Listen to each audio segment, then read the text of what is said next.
and the topic is income distribution, conceptual issues. But before that, I hope all of you have had a good rest for the midterm break. So you have another 7 more weeks to go, and the 7 more weeks to go is also a bit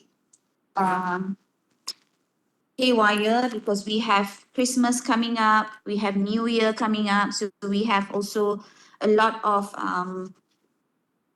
holidays. So bear in mind that we will have 2 holidays coming up, Christmas on the 25th and New Year on the 1st of January. So we will be losing 2 classes, but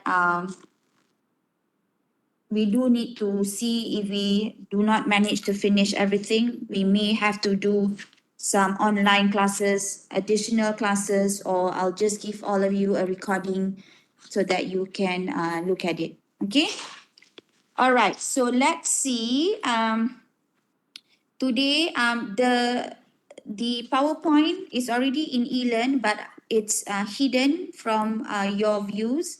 I am unable to make it unhidden because I do not know what's wrong with eLearn, but we will try to do it afterwards. Okay.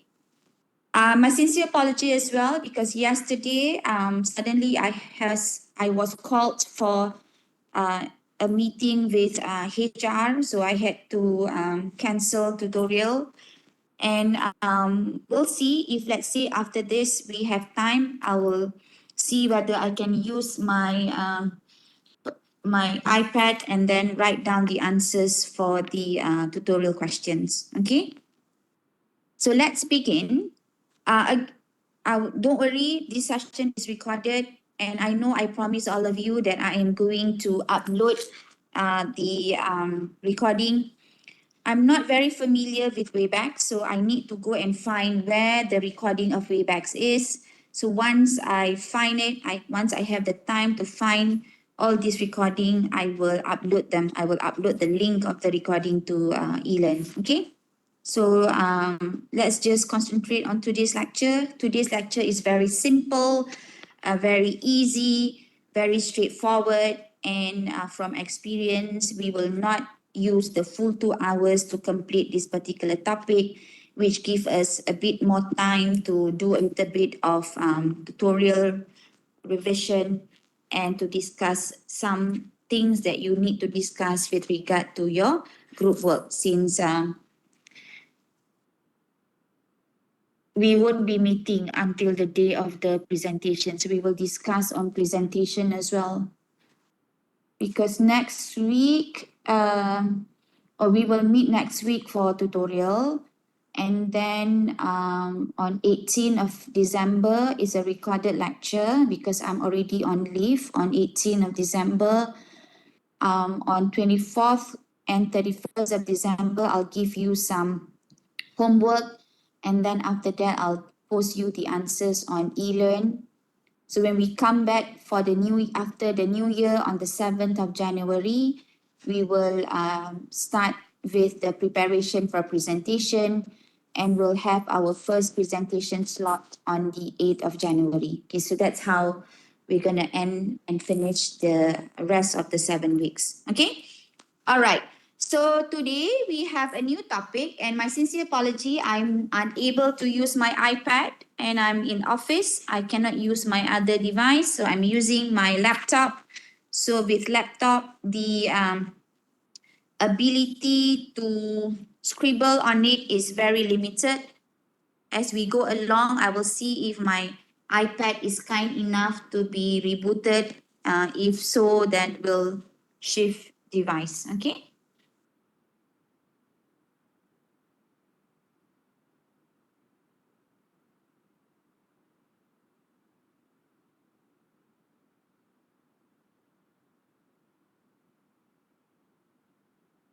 Okay, so what will we be learning this particular morning? So we are going to look at the different views of income distribution. So there are 4 different views of income distribution, and we will look at all the 4 different views. And then we are going to do a little bit of graphical analysis on the Pareto efficient of income distribution. Remember when we talk about government's role, one of government roles is distribution. And when government distribute, it is basically about distributing income. I put a note here that this topic will not be covered in any formal assessment. We don't have midterms. It's not going to be part of the final exam as well because it's very simple. But you do need to understand the concept of income distribution in preparing your report later, because you do your report when you talk about government interventions, when you're talking about how to solve a particular problem of public goods. You do need to understand how things are going to be done with regard to government roles to help the poor and to distribute the income from the rich basically to the poor. So if you recall recently, when the government made an announcement that the top 15% of the population cannot get subsidies, they have to pay for education, they have to pay for petrol.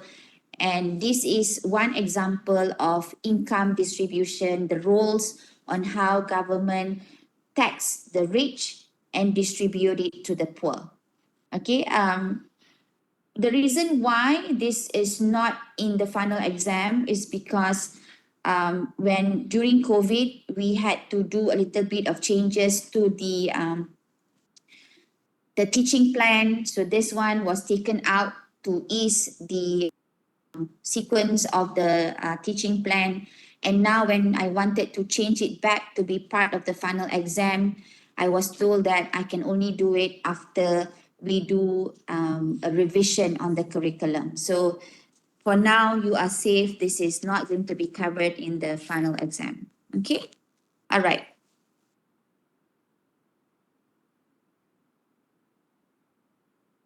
So what are the four different views of income distribution? The four different views are: number one, you are talking about the utilitarian theory. Number two is the maximum criterion or Rawlsian theory. Number three is non-individualistic. And number four is Pareto efficient. So these are the four different views of income distribution. So let's look at each and every one of them. Very simple, nothing fancy. Then after this, you would be able to understand why government behave the way they behave and how government decide to do something with regard to providing income support to its people. Okay. The first one is utilitarian theory. So with utilitarian theory, what does it mean?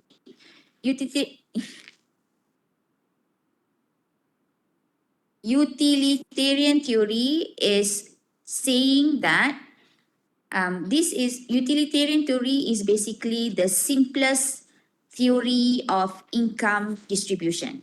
So what it is saying is that the wealth of the nation or the welfare of the people is the function of the utility of everyone in that particular economy. That is what this particular theory is all about. So it is saying that everyone's utility, so if there are 32 million people, now Malaysia has 36 million people, 36 million people's utility makes up the welfare of the nation. So that is why you look at the first one, you have here, let me see if I can do this.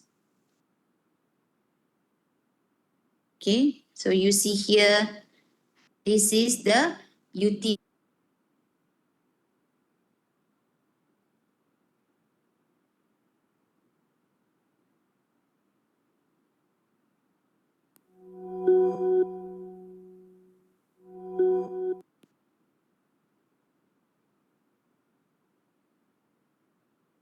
So everyone makes up to the welfare status of that particular economy. When you take all these utilities, how do you measure them? The way you measure them is take out every person's utility and you add them up. So from this change to this, and this is what we call the additive social welfare function. So if you want to measure whether your welfare or the nation's welfare have increased or not, you just add up the utility of one person or every person or every individual in that particular economy. So now what do you see from this equation? From this equation, you can see that there is no reason to increase every person's utility. Because when you increase one person's utility, you basically increase W. So if you, let's say you increase this one, you increase U1. So automatically W is increased. You do not need to increase everyone's utility. So when the government decides to do a program or when government decides to redistribute income, to give to the poor or to give to a certain categorical group or certain targeted group, the government does not need to give to every one of the individual or every one of the person in that particular economy. So that is why sometimes when you look at government decision, there will be some people complaining and say like, look, I do not benefit from this particular program. Reason being, the government is applying or using the utilitarian theory. And sometimes you do feel like, I do not feel any advantage to this government's policy. And yet government is claiming that GDP is increasing. Economic growth is showing a positive trend for that matter. Reason being because of this utilitarian theory. If government can just make one person better off for that particular situation, then W is increased. When W is increased, that particular policy is justified. So what we want is the justification on whether that particular policy can be justified or not. So if it can be justified, then it is a good to go policy. Now, when we have this particular theory, there are of course a few assumptions that we need to understand, because when you talk about why we need to use this theory and how this theory works in explaining the income distribution of a nation, you need to understand the underlying or underpinning assumptions behind that. Okay, so number one, the assumption is this is income.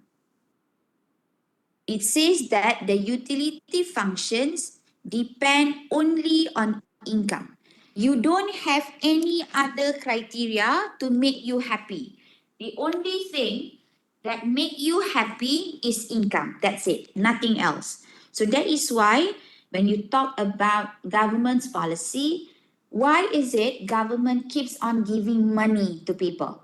Because if government is adopting the utilitarian theory, giving money is the only way to make people happy, because utilitarian theory says your utility depends only on income. So if government gives you in kind in terms of education, better transportation, better housing, that is basically useless or worthless to this particular group of individuals using this particular theory.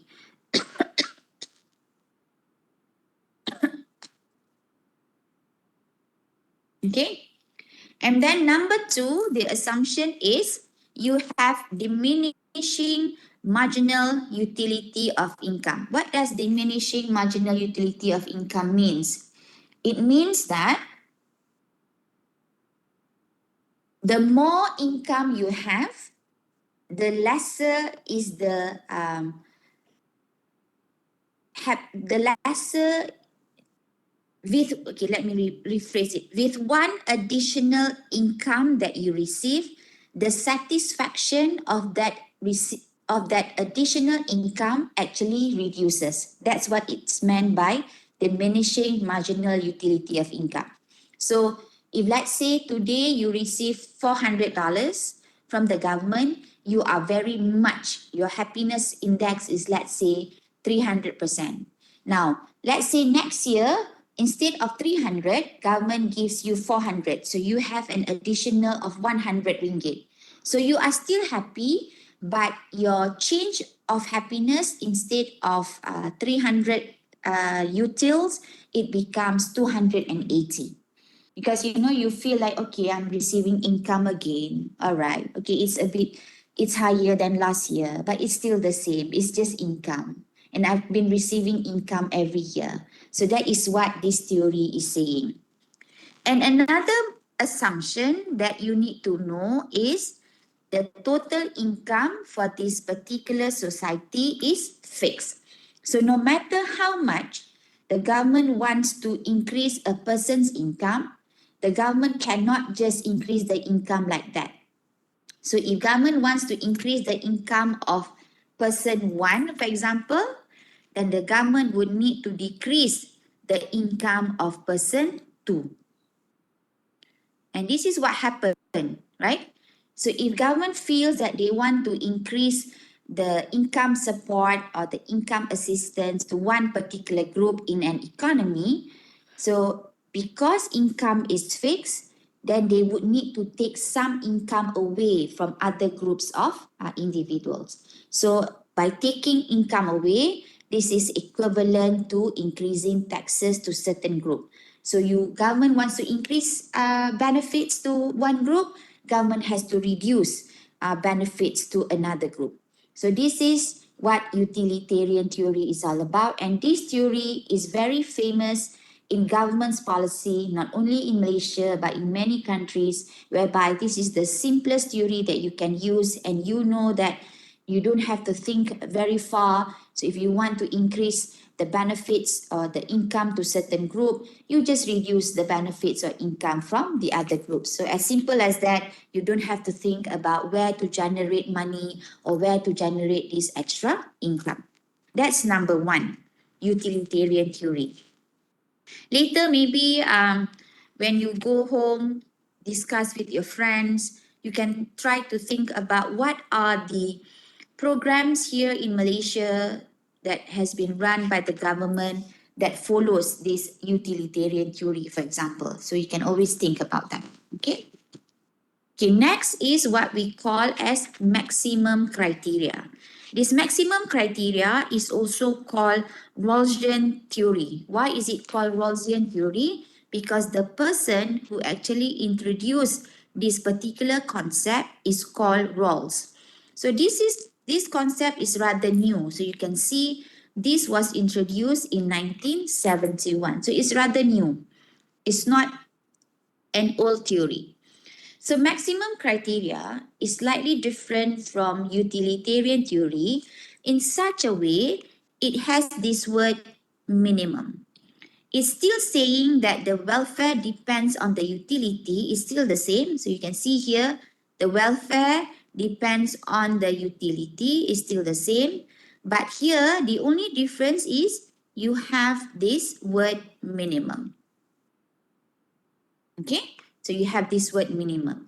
Minimum means it gives the income distribution, or it gives money, it gives assistance to those with the lowest utility. So this is what it says. Those with the lowest utility would be able to benefit this particular program or this particular assistance in such a way that they are the one benefiting or they are the one receiving this particular assistance from the government. That's why you have this minimum here. The problem here is when government uses this particular theory, what happens is everybody, this person becomes everyone. Every one. Because now everyone wants to say that I have the lowest utility or I have the lowest income. So if utility is measured by income, then it says that I have the lowest income, therefore I deserve to be given assistance, or I deserve to get whatever assistance that the government wants to provide. So this is the downfall of this maximum criterion. So if you recall, when you talk about sumbangan tunai rahmah now, sumbangan tunai rahmah is a very classic example following this concept or the theory of maximum criterion. Initially, when sumbangan tunai rahmah was introduced, I cannot remember exactly the year, but during that time it was called BRIM, Bantuan Rakyat Satu Malaysia. Okay, so initially sumbangan tunai rahmah STR was called BRIM. So BRIM was the first program that was introduced using one of the programs were introduced. It's an income support to low-income family, and the concept is using the maximum criterion theory. So it says that those with low income or family or households with low income can apply for Bantuan Rakyat Satu Malaysia or BRIM, because there was no clear criteria on who is the low income group. So what happened was everyone claimed to be part of this low income group, and therefore everyone started to apply, and almost everyone who applied got the Bantuan Rakyat Satu Malaysia, because this one has no limits on how you identify yourself as a person with lower utility. So what happened is, as the government progresses, then they make this system better, and therefore now if you want to be the recipient of this particular assistance program, Sumbangan Tunai Rahmah, you have to link your account with Inland Revenue Board, Lembaga Hasil Dalam Negeri, as a verification process to ensure that you are really among the low income group, the P40 or the M40 or whatever criteria that the government is coming up with. Okay, so that is maximum criteria. The third one is what we call non-individualistic. Non-individualistic is a concept to say that everyone deserves the assistance from the government. So this is what we call a term that we call as commodity egalitarianism. Okay, this term, commodity egalitarianism, says that everyone living in a particular economy run by a particular government should be given the assistance required for them to survive, or assistance required for them to continue living. So this is what the theory is all about. Okay, so example that I have given there is like right to vote. Everyone has the right to vote. Right for food. Everyone should have the right for food. If a person does not have food, then the government should come in, intervene, and provide food to that particular individual. Everyone should have the right to education. Everyone should have the right to shelter or housing. And there are, to a certain extent, that everyone should have the right to health insurance. So if you talk about many developed countries, for example, in the United States, because this particular textbook is using the US textbooks, in the US, health insurance is not free. So in Malaysia, in many countries around the world, health is provided free of charge to its people. But to some countries, even if you want to have health protection, if you want to have, for example, treated by any particular doctors at government hospital, you still have to pay, and the payment is through health insurance. So some people say, but health should also be provided freely, but depending on the administration of a certain country, health may not be provided freely to its people. Okay? And next one is what we call Pareto efficient. And Pareto efficient is the one that we are focusing on in this particular topic. So when you talk about Pareto efficient, you are talking about how income is distributed among the rich to the poor. So if you look at the utility here, it's slightly different, whereby you can see that the utility of the rich is not only depending on the income of the rich, but also depending on the utility of the income of the poor. So Pareto efficient is saying that for every person, you do not only care about yourself, but you also care about others. So when you care about others, you have no problem providing a contribution or providing part of your wealth to support the other group. So if you talk about, if you read the news, you read all the comments of all these people who, when the government make an announcement that the income of the T15 is high enough to support themselves, support their family, and therefore they are not entitled for subsidy. They are also not entitled for so many other things, including education.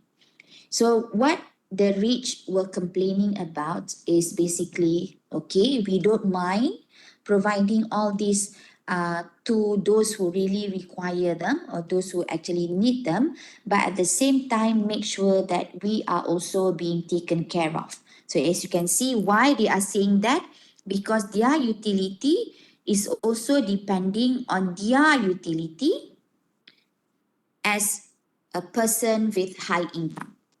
Okay. At the same time, they are also concerned about making sure that those with lower income are somehow protected. And that is why this particular concept is important for what we call as social insurance program. When you talk about social insurance program or health insurance program, whereby whatever that you contribute can also be used for the benefits of other groups. So now, if you think about social insurance, because my research is on aging population. So now when you talk about aging population, their income during old age comes from social insurance program. And one of the biggest social insurance program in Malaysia is the Employees Provident Fund. And I'm sure all of you have heard about EPF or KWSP. So KWSP is basically based on contributions from individuals, and individuals will contribute their income, certain percentage of their monthly income, and employers will also contribute certain percentage of their income. And this income will accumulate, and when you retire, you can withdraw this income. So the problem is, this is only possible to those who are working in the formal sector. Those who are working in the formal sector, who has an employer to basically bear or share the burden of contribution to the social insurance program. What about those who are not in the formal employment? And I think now, I'm sure all of you are aware that there is an increasing trend of people working in the gig economy for so many reasons. And one of them is the flexibility of work hours plus the high income that you get from all this contract work, or basically on work on demand that you receive. So what happened is, this group do not contribute to social insurance program because of their uncertainty of income. Especially those who are working in the agricultural sector, they also cannot contribute because of the uncertainty of income. So what we are saying here is that if you use the concept of Pareto efficient, whereby the rich is also concerned about the utility of the poor, there should be a fund.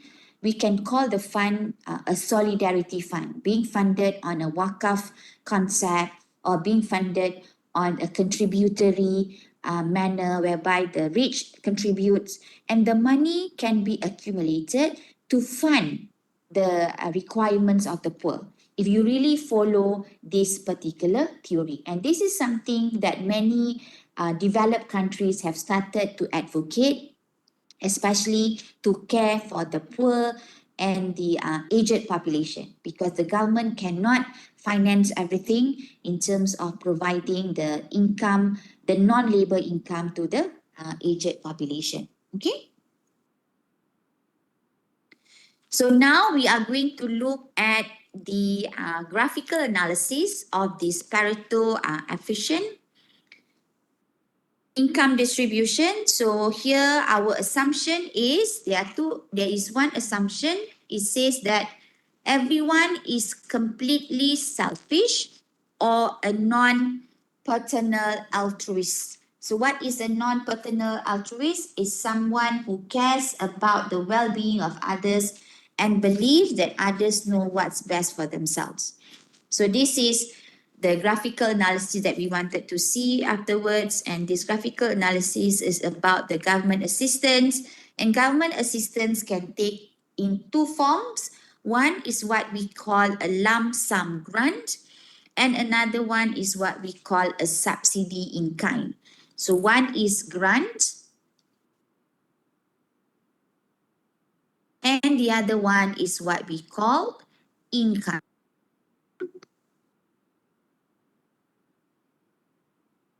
So what is grant?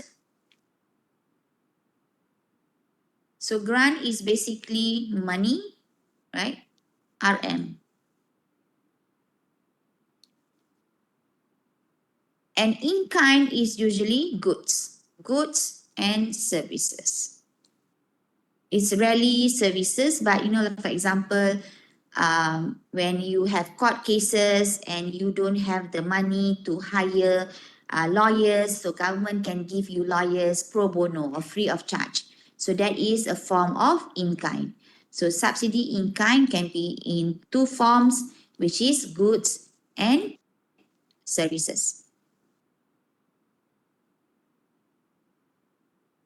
Okay. So if here is a grant is a lump sum grant, if its amount doesn't depend on any action of the recipient.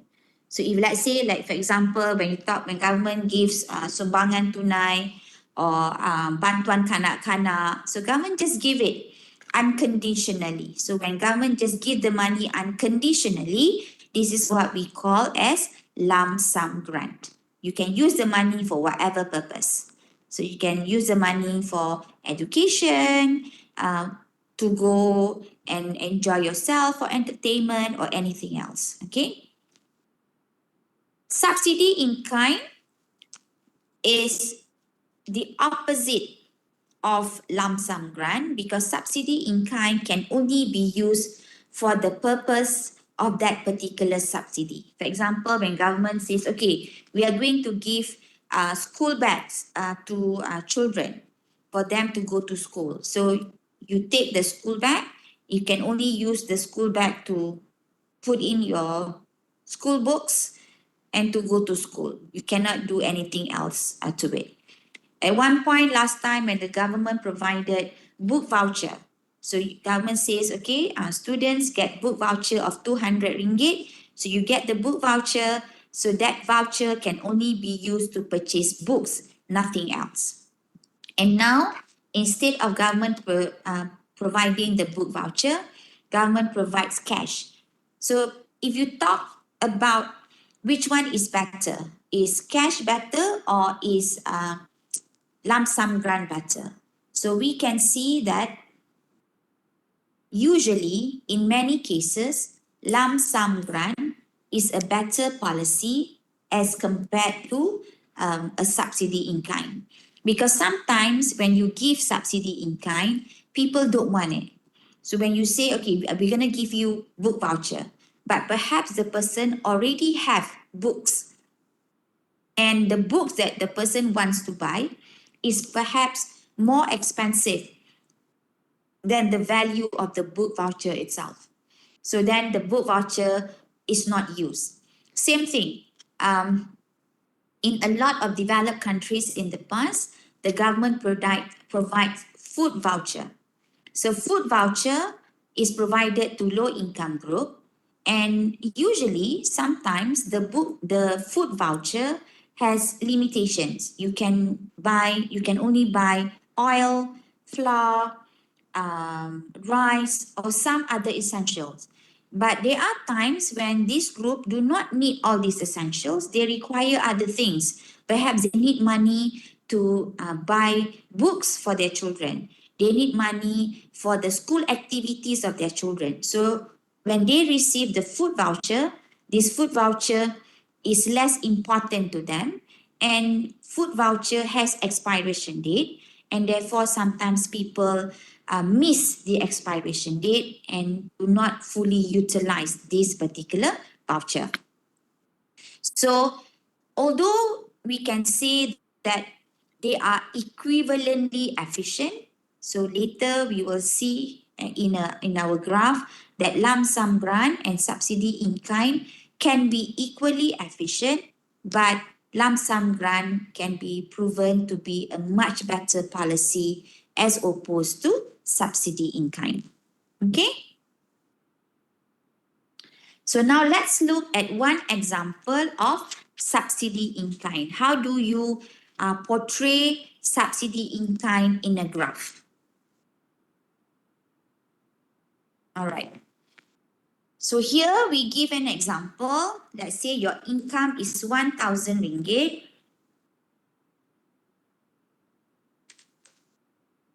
And you want to consume two goods, Q1 and Q2. And the price of good 1 is P1 and the price of good 2 is P2.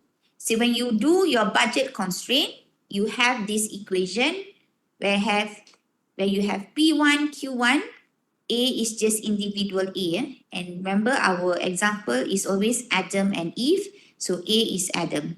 So when you do your budget constraint, P1, Q1 to 1,000. So this is your budget constraint. So this one. So this one is your budget constraint.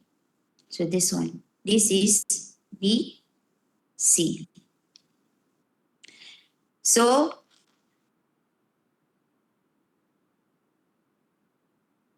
this is your budget constraint, this line. So when you want to decide on what is the optimal of item in this particular case, you draw and you include your indifference curve.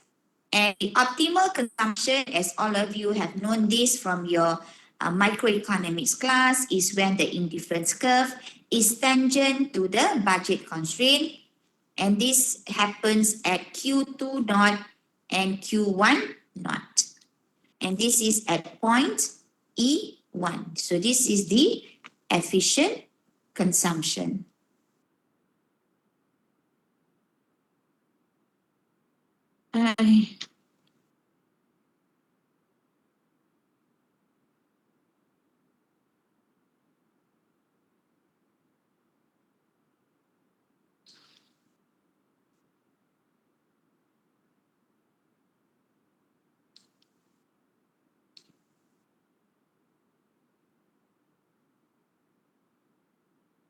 Okay, so this is the original situation. So now, what government says is, okay, we are going to provide you subsidy in kind. So government will now give you, let's say government say we are going to give you X amount of rice. Okay, now let's say Q1 is rice. Let's just say that. Okay, so government is going to give you NQ1 of rice, and this NQ1 of rice cannot be sold in the market. So basically when you get the rice, it cannot be sold. So sometimes you will see that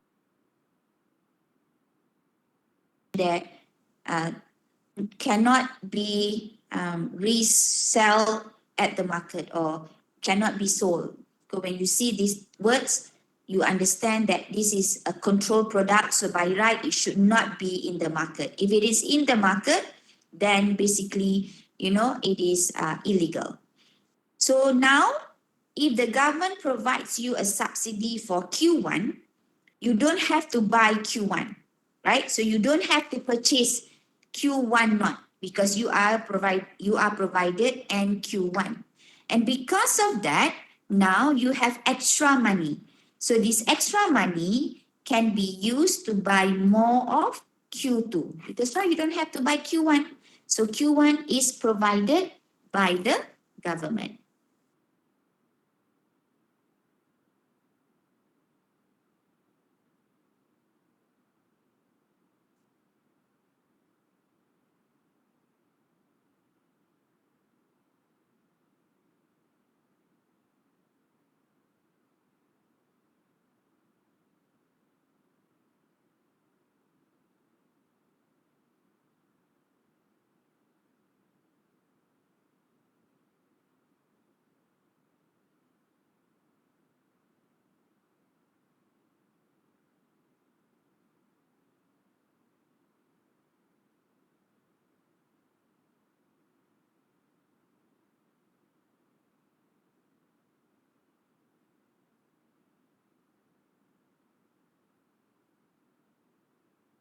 Okay. So now let's say this is the amount of NQ1 that the government is providing. So you see this orange line is NQ1. So what happened is,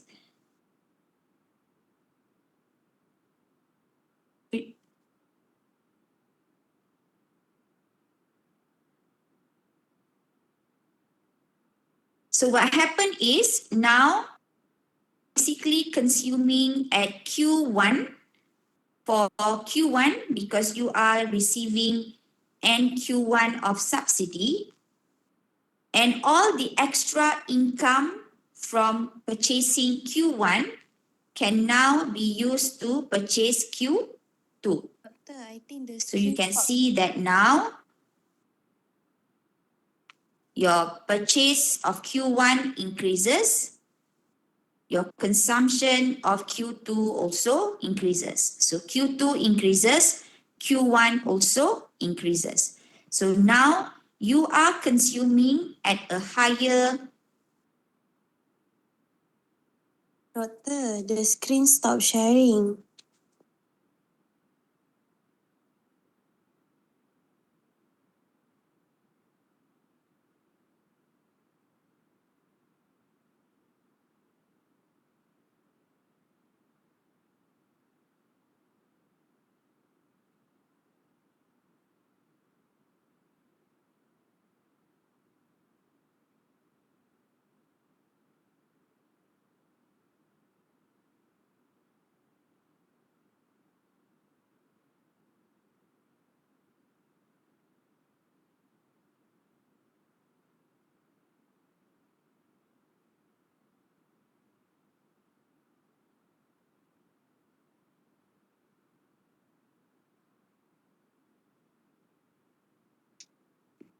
Just give me a second. It's the line is pretty bad here, so it's not sharing. Okay. All right.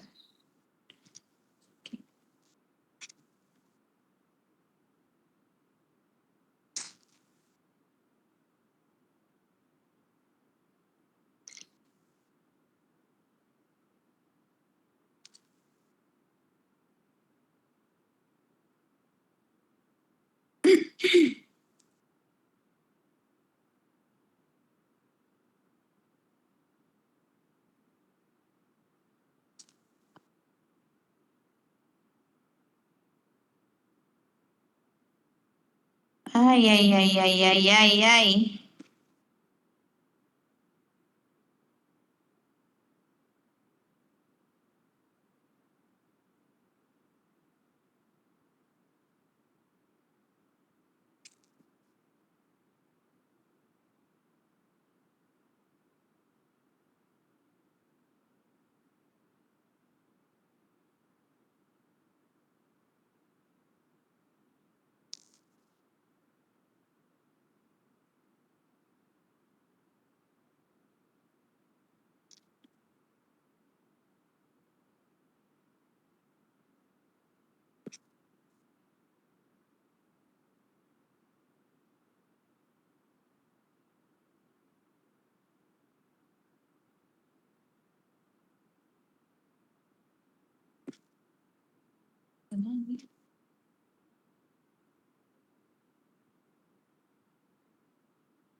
Can you see the screen?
Okay.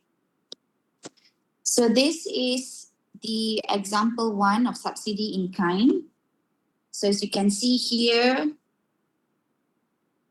you are consuming at a higher indifference curve, and the points of your equilibrium point is also higher from E1 to E2.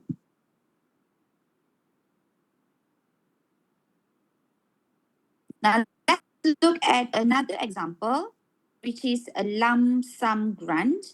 We are using the same budget constraint where have your income is still 1,000 ringgit and your consumption is still P1 Q1 plus P2 Q2 equals to 1,000.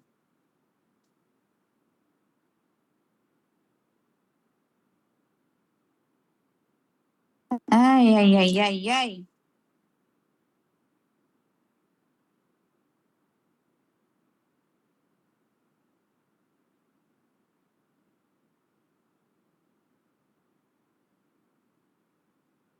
This is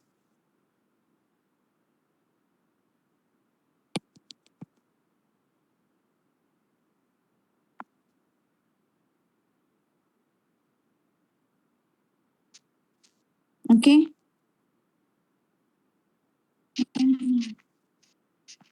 With this, I'm going to just. All right. So you still have the budget constraint.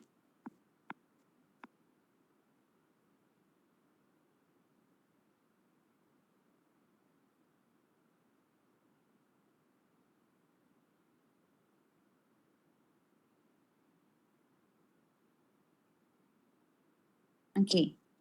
So now, with the cash transfer, what happened is you can see that your indifference curve actually shift upward. So you can see that there is a shift in the indifference curve. So indifference curve actually is basically shifting upward due to the cash transfer. So when the indifference curve shifts upward, you can see that you are somewhat better off and you are consuming at a higher indifference curve as well.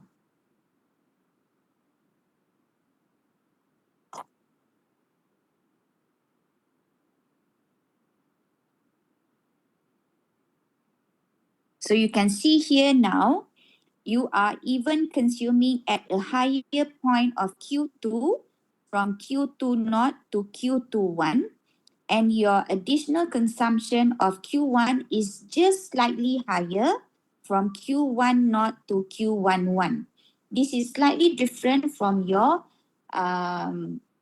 example of subsidy in kind, because you cannot change your consumption of Q1. So you have to accept the consumption of Q1 as it is.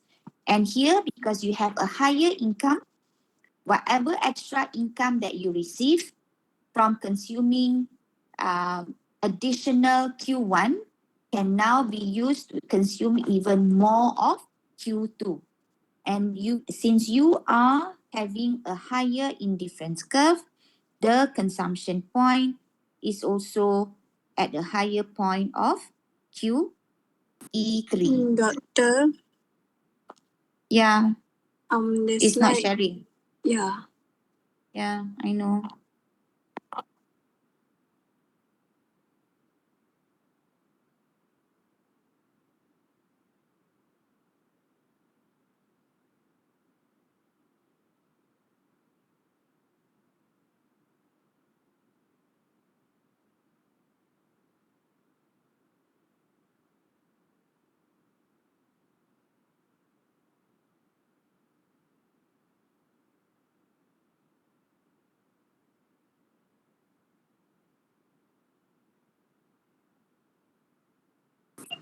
Next time when I have online classes, I cannot do my classes on campus. I have to do it at home. This is very frustrating. Every time when I do my online classes on campus, this is the problem. So my sincere apology, everyone. Not my fault. It is the network of USM's fault for me not being able to run this session smoothly. Just give me a second. I'm trying to share the screen again.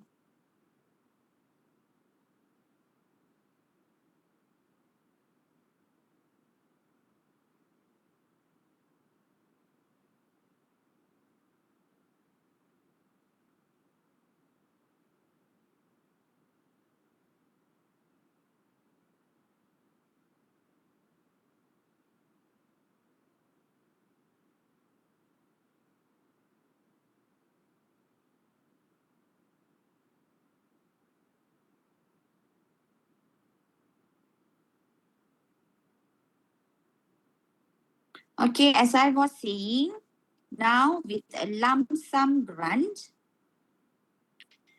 you can see that you are consuming at a higher indifference curve from E1 to E3. You can see from E1, you increase your consumption to E3.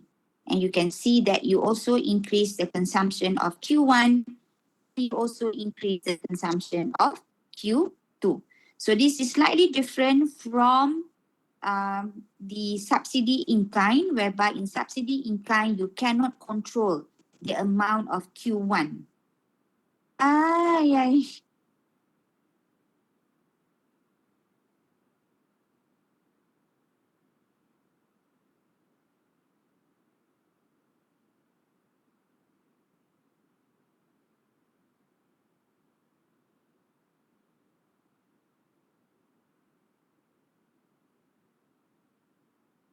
Okay, so let's just finish this. Now, the third example is where we combine both of them, subsidy in kind and lump sum grant. So here we are trying to show if you have both of them together, because in some cases, this is what happened. Government will provide both in certain situation whereby some products you are given subsidy in kind, and in some other instances you are also given cash transfer. If you take, for example, the case of Malaysia, for a child going to school, they receive textbook that is subsidy in kind.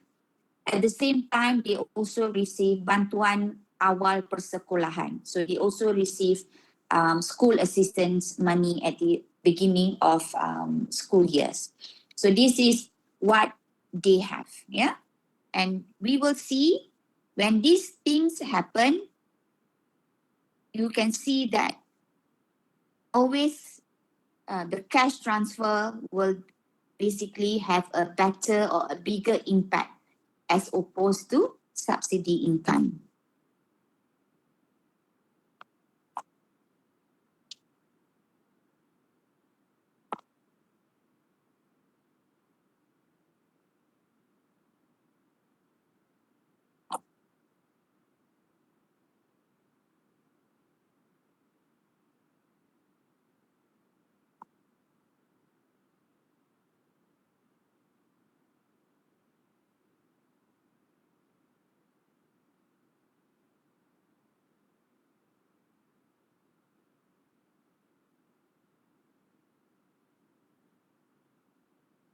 Okay. So what happened here is you have both. So government provides cash values equivalent to value of NQ1. So then you will have your budget constraint moves to the value of NQ1. And then here you can see that you are consuming at a higher indifference curve, E2, which means you are consuming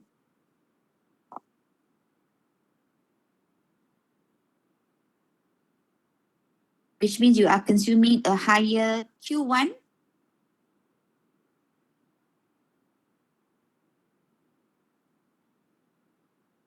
I want to take this computer, this internet, and I'm just going to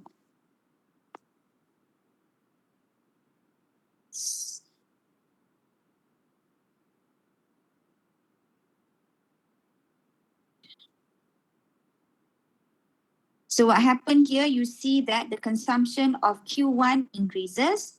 At the same time, consumption of Q2 also increases slightly.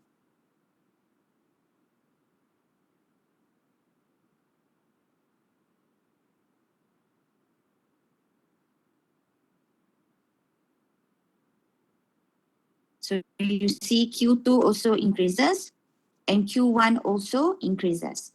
So here what I wanted to show is when you combine both subsidy in kind as well as cash transfer, you can only make the two of them equivalent if the value of subsidy in kind is equivalent to the value of cash transfer. If the value of the cash transfer is not equivalent to the value of in kind, a good policy would be a policy that favors cash transfer rather than subsidy in kind. So that is what I wanted to show to all of you. I think because of whatever problem that we have, that's all I wanted to share with all of you. But before that, I just want to show another one. I hope the screen is okay. So this is your exercise for tutorial questions. I do want all of you to do the exercise, although this particular topic is not covered in the final exam. I do want to make sure that you do understand, and given the hiccups that we have in the lecture this morning, I do want you to try all these exercises. Chapter 12, pages 268 to 269, questions 2, 3, 4, 5, and 7. Okay?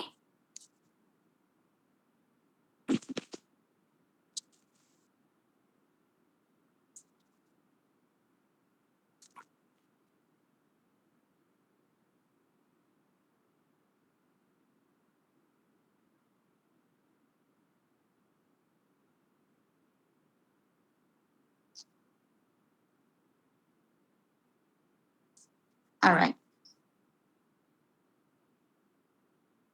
I don't think I can share. I want to provide you the answers for the tutorial, but I don't think it's feasible at the moment given that the internet connection is not good.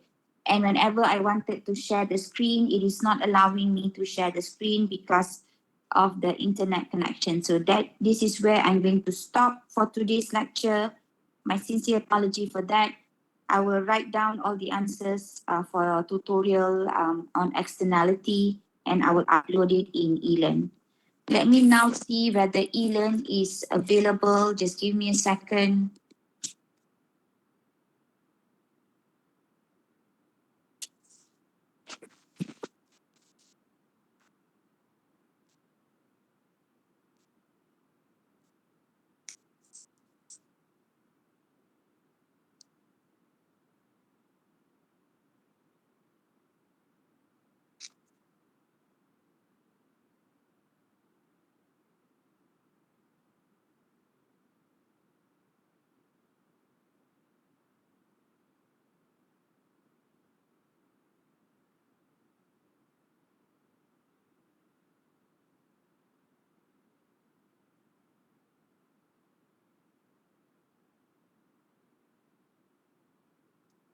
Okay, I'm unable to open eLearn, so I do not know. I will use the attendance from Webex to mark your attendance on eLearn.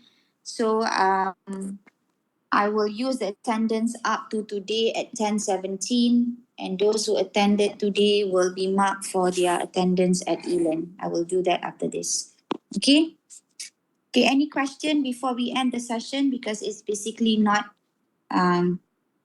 fruitful to continue with the tutorial.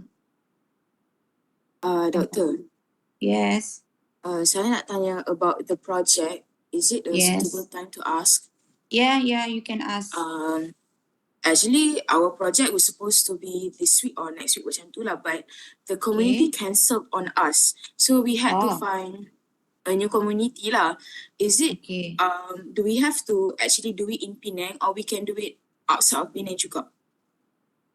Where outside of Penang do you want to do? We have some choices lah, like if the ones in Penang tak boleh nak terima our proposal in short notice, we were macam fikir if we want to do at a school in around Shah Alam lah, around my house. Where is your house? Shah Alam. When you say you want to do with schools, you want to do with school children ke? Yeah, students. It's secondary school students lah. Tapi this is our option because we do have other option in Penang. Cuma we haven't reached out to them yet after the cancellation. Doing program with school children is not encouraged because there are some procedures that we have to follow, and we have to inform pejabat pendidikan negeri and all that, and we do not want to be a university that does not follow rules and regulations when we wanted to do programs with school children, because there are some ethics involved and there are very rigid protocols. So I do not want later the Vice Chancellor receive a letter saying that students of USM don't follow proper protocol. So that is not, it's not encouraged to do with students, because I don't think we will have enough time to do all the proper protocols. That's number one. Number two, if you do projects outside Penang, then the cost would be higher. So I do not know how you're going to solve that. So my suggestion is, I do not know if you have sent me an email about this. Send me an email with a proof. Dah, Doktor. Okay, send me again and the email, and send me the email with the proof that the community has cancelled the event. I want you to show me that you have contacted the community and the community has cancelled whatever programs that you have planned with them. So once I receive that, then you can proceed with just finding the community on campus, meaning that you can do a program with students on campus. But I do need that evidence that say the community has cancelled your program. Is that okay? Okay, Doktor. Boleh. All right. Any Thank you, other Doktor. questions?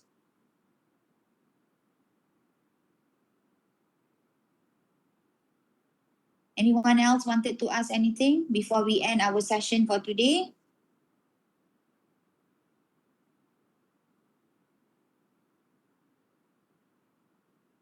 Oh, and Doktor, Yes. kan the deadline for the e-portfolio tu is on the 13th kan? So we have to we have to basically redo lah the project plan kan? No, you don't have to redo the time.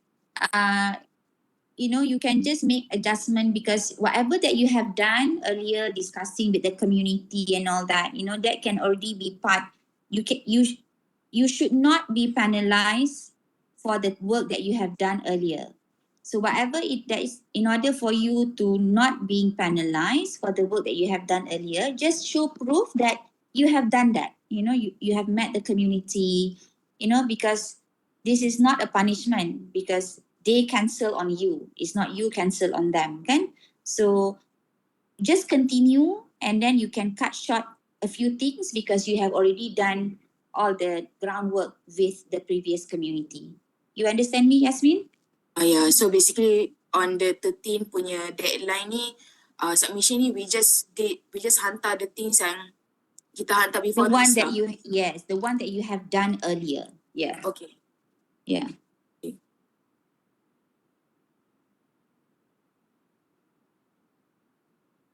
Okay, if there's nothing else, that's it for today, everyone. So hopefully next week, for tutorial, we will also discuss the timing for your presentation. So when you come for tutorial next week on the 17th of December, please discuss with your group when you want to do the presentation, and then we'll finalize the time during tutorial on the 17th of December. Okay? All right, that's all, everyone. Thank you so much. Have a good day. Bye-bye.